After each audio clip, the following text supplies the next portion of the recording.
Welcome back, everyone. Hope you're having a good Monday. Happy Martin Luther King Jr. Day to everyone. And hope everyone's day is peaceful and relaxful. I'm off work for the day. I know several people are, and some of you have to work. So just take time throughout your day and recognize what this day is for. But today is a flea market finds video. My wife and I this past weekend went to the Greater Indianapolis yard sale that is held annually at the state fairgrounds. There's probably somewhere in the neighborhood of 300 to 500 booths open up, and people literally empty out their garages and just set up in a 10 by 10 or 12 by 12 space. There's some commercial vendors down there, of course, and then people that are in between, folks like me that would just set up a table and sell some cards to people trying to sell siding and water heaters and anything else under the sun.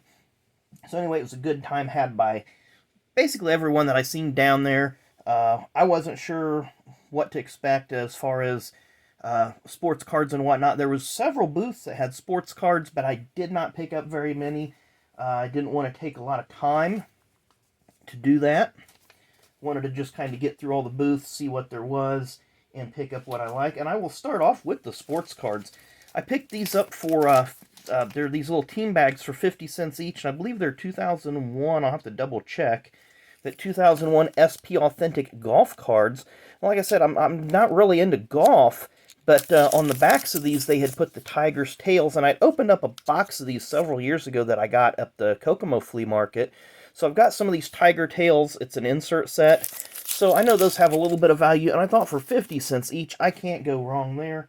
Literally the only cards that I bought that were racing, and again, I only paid 50 cents each on these, so ignore the price tags on these, is 1998 Stealth Octane, Jeff Gordon.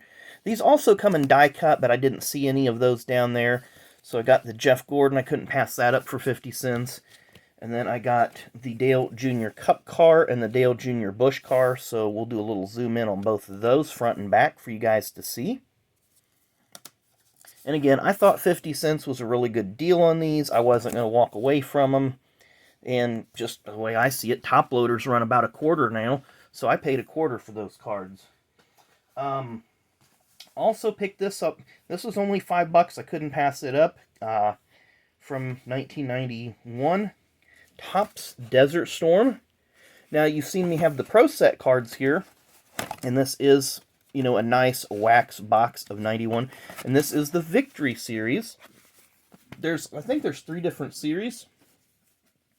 But that's the cheapest I've ever seen a box of those. Normally, I see them around $15, $18 or thereabouts. So I was like, oh, I got to pick those up.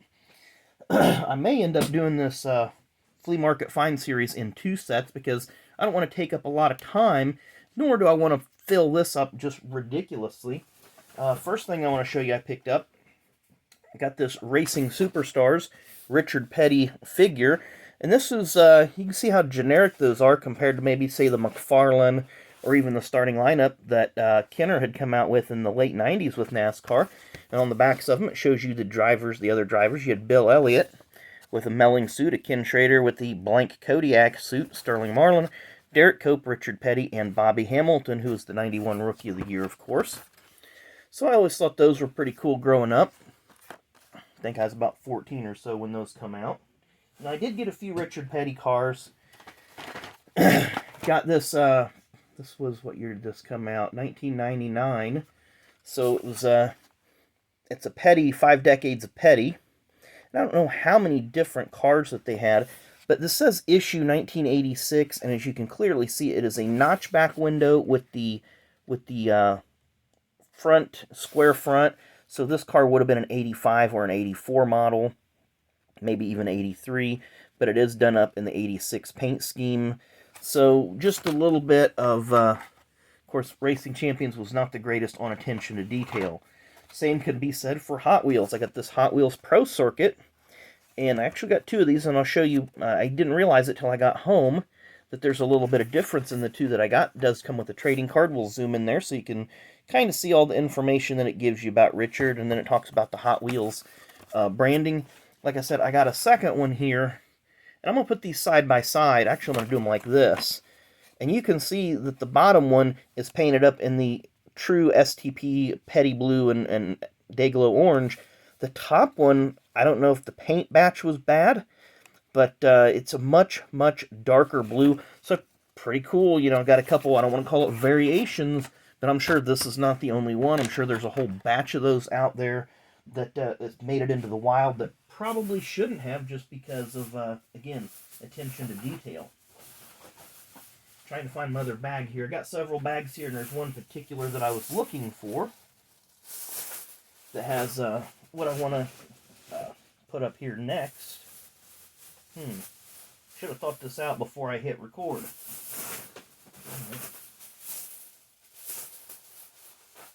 Well, anyway, I'll go ahead and put this one up here. Racing Champions came out with these Premier Edition. You've seen the black box. This is the Brickyard exclusive, the inaugural race course. Jeff Gordon won that first race. That was August 6, 1994. Was there in person. Have a lot of great memories. A few of my friends, some of my family went. 8 of us together as a group went down there. So that was a lot of fun. And they made a set of those. I don't know exactly how many are in that set, but we will... Oh, there they are. Okay. I did get 2 more at another booth. That's why these are kind of all scattered about. And these are going to take... I'm going to have to dust these up a little bit. But I got the Morgan Shepherd and the Mark Martin. I believe Mark Martin finished top 10. I know that Morgan Shepherd did. So it's pretty cool that I've got 3 of the... Again, I don't know how many of those were made. I doubt that they made the entire starting field, because that would be 44 cars for the inaugural Brickyard, and they probably didn't have licensing rights to many of those. At that same booth that I got those 2 at, also picked up an unpunched 1989 Larry Pearson. Of course, you see that plastic is a little bit faded, but it's intact. And again, the tab is unpunched there at the top. And it does have the generic Racing Champions car at the top. A lot of times they'll have a car that will say 92, 93, 94 for whatever year it is. So that kind of gives you a different indication. And then on the backs, look for either Dale Earnhardt or Richard Petty. So it'll either be an Earnhardt back or a Petty back. And even the checklists will vary from package to package. This entire front could be the same with the car. The cars are going to be different too, which I'll show you here in just a second. But, you know, the car essentially could be the same. The card could be the same. The front of the cardboard could be the same. But on the back, you will either have Dale Earnhardt or Richard Petty. And you may have some various other drivers on the checklist.